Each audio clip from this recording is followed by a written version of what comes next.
کیونکہ آپ صلی اللہ علیہ وسلم لوگوں کو قیامت کے بارے میں ڈراتے تھے،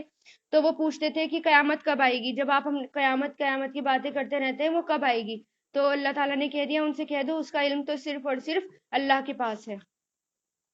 یہ لوگ تم سے اس طرح پوچھتے ہیں جیسے تم نے اس کی پوری تحقیق کر رکھی ہو۔ کہہ دو اس کا علم تو صرف اللہ کے پاس ہے، لیکن اکثر لوگ اس بات کو جانتے نہیں۔ کہو کہ جب تک اللہ نہ چاہے، میں خود اپنے آپ کو بھی کوئی فائدہ یا نقصان پہنچانے کا اختیار نہیں رکھتا، اور اگر مجھے غیب کا علم ہوتا تو میں اچھی اچھی چیزیں خوب جمع کرتا اور مجھے کوئی تکلیف ہی نہ پہنچتی۔ یعنی آپ صلی اللہ علیہ وسلم سے اللہ تعالیٰ کہہ رہے ہیں، ان سے کہہ دو اگر غیب کی باتیں آپ صلی اللہ علیہ وسلم کو پتا ہوتی، چھپی ہوئی باتیں اللہ تعالیٰ آپ صلی اللہ علیہ وسلم کو پتا ہوتی، تو آپ صلی اللہ علیہ وسلم صرف اچھی اچھی بات ہی اپنے نصیب میں لکھ لیتے، یا وہی کام کرتے جس کا کرنے سے فائدہ ہوتا، کوئی تکلیف یا کوئی آزمائش ان کے راستے تک نہیں آتی۔ تو اس سے پتہ چلتا ہے کہ غیب کا علم ان کے پاس نہیں تھا۔ میں تو بس ایک ہوشیار کرنے والا اور خوشخبری سنانے والا ہوں ان لوگوں کے لیے جو میری بات مانے۔ اللہ وہ ہے جس نے تمہیں ایک جان سے پیدا کیا اور اسی سے ایک بیوی بنائی تاکہ وہ اس کے پاس آ کر تسکین حاصل کرے، سکون حاصل کرے۔ پھر جب مرد نے عورت کو ڈھانک لیا تو عورت نے حمل کا ایک ہلکا سا بوجھ اٹھا لیا جسے لے کر وہ چلتی پھرتی رہی۔ پھر جب وہ بوجھل ہو گئی تو دونوں میاں بیوی نے اللہ تعالیٰ سے دعا کی، اگر تو نے ہمیں تندرست اولاد دی تو ہم ضرور بالضرور تیرا شکر ادا کریں گے۔ لیکن جب اللہ نے ان کو ایک تندرست بچہ دے دیا تو ان لوگوں نے اللہ کی عطا کی ہوئی نعمت میں اللہ کے ساتھ دوسروں کو شریک ٹھہرانا شروع کر دیا، حالانکہ اللہ کی باتوں سے، یہ مشرکانہ باتیں جو یہ کرتے ہیں، اللہ ان سے کہیں زیادہ بلند اور برتر ہے، کیونکہ وہ اللہ تعالیٰ کے ساتھ شرک ٹھہراتے ہیں۔ کیا وہ ایسی چیزوں کو اللہ کے ساتھ خدائی میں شریک مانتے ہیں جو کوئی چیز پیدا نہیں کرتے بلکہ خود ان کو پیدا کیا جاتا ہے؟ یعنی اللہ کے علاوہ جس چیز کو مانا جاتا ہے وہ تو خود ان کو اپنے ہاتھوں سے بناتے ہیں، اللہ تعالیٰ ان کو پیدا نہیں کرتا بلکہ وہ خود اس کو پیدا کرتے ہیں، اور جو نہ ان لوگوں کی کوئی مدد کر سکتے ہیں اور نہ خود وہ اپنی مدد کر سکتے ہیں۔ اور اگر تم انہیں کسی صحیح راستے کی طرف دعوت دو تو وہ تمہاری بات کبھی نہیں مانیں گے، بلکہ تم انہیں پکارو یا ان کو خاموش رہو، ان کے لیے دونوں باتیں برابر ہیں۔ یقین جانو کہ اللہ کو چھوڑ کر جن جن کو تم پکارتے ہو وہ سب تمہاری طرح اللہ تعالیٰ کے بندے ہیں۔ اب ذرا ان سے دعا مانگو، پھر اگر وہ تم سچے ہو تو انہیں تمہاری دعا قبول کرنی چاہیے۔ یعنی اللہ کے علاوہ جن انسان کو مانا جاتا ہے، جن کے آگے ماتھا ٹیکا جاتا ہے، اللہ تعالیٰ کہہ رہے ہیں کہ وہ بھی تمہاری ہی طرح کے انسان ہیں جو کہ اللہ تعالیٰ نے پیدا کیے ہیں۔ اگر تم ان سے مانگو گے تو ان کو یہ چاہیے کہ وہ تمہاری دعا قبول کریں۔ بھلا کیا ان کے پاس پاؤں ہیں جن سے وہ چلیں، یا ان کے پاس ہاتھ ہیں جن سے وہ پکڑیں، یا ان کے پاس آنکھیں ہیں جن سے وہ دیکھیں، یا ان کے پاس کان ہیں جن سے وہ سنیں؟ ان سے کہہ دو تم ان سب دیوتاؤں کو بلاؤ جنہیں تم نے اللہ کا شریک بنا رکھا ہے، پھر میرے خلاف کوئی سازش کرو اور مجھے مہلت بھی نہ دو۔ یعنی اللہ تعالیٰ آپ صلی اللہ علیہ وسلم سے کہہ رہے ہیں کہ سب اکٹھے ہو جاؤ اور میرے خلاف سازش کرو، یعنی نبی کے خلاف، اور ذرا سی بھی مہلت بھی نہ دو۔ میرا رکھوالا تو صرف اللہ ہے جس نے کتاب نازل کی ہے اور وہ نیک لوگوں کی رکھوالی کرتا ہے۔ ایسا اس لیے کیونکہ آپ صلی اللہ علیہ وسلم کو مشرکین مکہ ڈرایا کرتے تھے کہ آپ ہمارے دیوتاؤں کے بارے میں ایسی ایسی باتیں کہتے ہیں ان میں کچھ بھی طاقت نہیں ہے، اگر ہمارے دیوتا ناراض ہو گئے تو آپ کو سخت سزا دیں گے، پھر آپ کو پتہ چل جائے گا، آپ کو عذاب دیں گے۔ تو اس لیے اللہ تعالیٰ نے ان سے کہا کہ کہہ دو میرا رکھوالا تو صرف اللہ ہے جس نے کتاب نازل کی ہے اور وہ نیک لوگوں کی رکھوالی کرتا ہے۔ اور تم اس کو چھوڑ کر جن جن کو پکارتے ہو وہ نہ تمہاری مدد کر سکتے ہیں نہ اپنی مدد کر سکتے ہیں، اور اگر تم انہیں صحیح راستے کی طرف بلاؤ تو وہ سنیں گے بھی نہیں۔ وہ تمہیں نظر تو اس طرح آتے ہیں جیسے تم انہیں دیکھ رہے ہو، لیکن حقیقت میں انہیں کچھ بھی سجھائی نہیں دیتا۔ اے پیغمبر، درگزر کرو اور لوگوں کو نیکی کا حکم دو اور جاہلوں کی طرف دھیان نہ دو۔ اور اگر کبھی شیطان کی طرف سے تمہیں کوئی کچوکا لگ بھی جائے تو اللہ تعالیٰ کی پناہ مانگ لو۔ یعنی یہ حکم ہے، یہ سب کے لیے ہے کہ اگر شیطان کا وسوسہ آئے یا شیطان کوئی دل میں برا خیال ڈالے تو فوراً اعوذ باللہ پڑھ لیں، فوراً اللہ تعالیٰ کی طرف رجوع کر لیں، پلٹ کر آئیں، اللہ سے پناہ مانگ لیں۔ یقیناً وہ ہر بات سننے والا، ہر چیز جاننے والا ہے۔ جن لوگوں نے تقویٰ کیا ہے انہیں جب شیطان کی طرف سے کوئی خیال آ کر چھوتا ہے تو وہ اللہ کو یاد کرتے ہیں، چنانچہ اچانک ان کی آنکھیں کھل جاتی ہیں یعنی بڑے بڑے خواہش نفس، یعنی جو بڑے بڑے پرہیزگار بھی ہوتے ہیں، شیطان ان تک کے دلوں میں بھی وسوسہ ڈالتا ہے، پرہیزگاروں کے دلوں میں بھی شیطان بری بری باتیں آ کر ڈالتا ہے، لیکن دل میں برا خیال آتا ہے تو وہ فوراً کیا کرتے ہیں، فوراً اعوذ باللہ پڑھ لیتے ہیں اور فوراً اللہ تعالیٰ کی طرف رجوع کر لیتے ہیں۔ اور جو ان شیاطین کے بھائی ہیں، ان کو یہ شیاطین گمراہی میں گھسیٹتے لے جاتے ہیں، نتیجہ یہ کہ وہ گمراہی سے باز نہیں آتے۔ اور اے پیغمبر، جب تم ان کے سامنے ان کا منہ مانگا معجزہ پیش کرو، پیش نہیں کرتے تو یہ کہتے ہیں کہ تم نے یہ معجزہ خود اپنی پسند سے کیوں نہیں پیش کر دیا۔ کہہ دو میں تو اسی بات کی اتباع کرتا ہوں جو میرے رب کی طرف سے وحی کے ذریعے مجھ تک پہنچائی جاتی ہے۔ یعنی وہ آپ صلی اللہ علیہ وسلم سے معجزے مانگتے تھے، اپنے من پسند معجزے مانگتے تھے، تو اللہ تعالیٰ کہہ رہے ہیں ان سے کہہ دو کہ آپ تو صرف جو وحی آپ کے پاس آتی ہے آپ صرف اس کی اتباع کرتے ہیں۔ یہ قرآن تمہارے رب کی طرف سے بصیرتوں کا مجموعہ ہے، یعنی آنکھیں کھولنے کے لیے، بصیرت پانے کے لیے صرف یہ قرآن ہی کافی ہے۔ اور جو لوگ ایمان لائے ان کے لیے ہدایت ہے اور رحمت ہے، یعنی ہر کوئی بھی اس سے فائدہ نہیں اٹھا سکتا، قرآن سے فائدہ صرف کون اٹھا پاتا ہے؟ جو ایمان لائے ہیں، ان کے لیے یہ ہدایت اور رحمت ہے۔ اور جب قرآن پڑھا جائے تو اس کو کان لگا کر سنو اور خاموش رہو تاکہ تم پر رحمت ہو، یہ بھی حکم ہے۔ یعنی جب قرآن پڑھا جا رہا ہو تو اس کو خاموشی کے ساتھ سنیں، یہ نہیں کہ سنتے سنتے بور ہو گئے، اب نیند آ گئی، اب ٹیک لگا کر بیٹھ گئے، اب کھا رہے ہیں، اب پی رہے ہیں، ایسا نہیں، بالکل الرٹ ہو کر قرآن کو سنیں۔ اور اپنے رب کا صبح اور شام ذکر کرو، اور دل میں بھی، اور عاجزی اور خوف کے جذبات کے ساتھ، اور زبان سے بھی، اور آواز بلند کیے بغیر، اور ان لوگوں میں شامل نہ ہو جانا جو غفلت میں پڑے ہوئے ہیں۔ اس سے مراد نماز بھی ہے اور صبح شام کے اذکار بھی ہیں، یعنی اللہ تعالیٰ کی تسبیح بھی کرو، صبح شام کے اذکار بھی پڑھو اور نماز بھی۔ یاد رکھو جو فرشتے تمہارے رب کے پاس ہیں وہ اس کی عبادت سے تکبر کر کے منہ نہیں موڑتے اور اس کی تسبیح کرتے ہیں اور اسی کے آگے سجدہ کرتے ہیں۔ یعنی اللہ تعالیٰ کہہ رہے ہیں کہ اگر ہم نہیں اللہ تعالیٰ کا حکم مانیں گے تو اللہ تعالیٰ کا کوئی کچھ نہیں بگاڑ سکتا۔ اگر نماز نہ پڑھے، اللہ تعالیٰ کے آگے جھکے نہ، تو اللہ تعالیٰ کا کچھ نہیں بگڑے گا، کیونکہ اور ویسے بھی اللہ تعالیٰ کو جو ہے ہمیں کس لیے پیدا کیا ہے، اللہ تعالیٰ نے انسان اور جن کو آگے بھی آ جائے گا آپ کا یہ عبادتوں کے لیے پیدا کیا ہے۔ اور اگر انسان تکبر کرتا ہے تو اللہ تعالیٰ کہہ رہے ہیں کہ یاد رکھو کہ اللہ تعالیٰ کے جو فرشتے ہیں وہ تو ہر وقت اللہ تعالیٰ کے آگے سجدہ ریز رہتے ہیں اور ہمیشہ اللہ تعالیٰ کی تسبیح کرتے رہتے ہیں۔ الحمدللہ آپ کی سورہ اعراف پوری ہوئی، اب سورہ انفال شروع ہوگی۔ وآخر الدعوانا ان الحمدللہ رب العالمین، سبحانک اللہم و بحمدک ونشہد ان لا الہ الا انت نستغفرک ونتوب الیک۔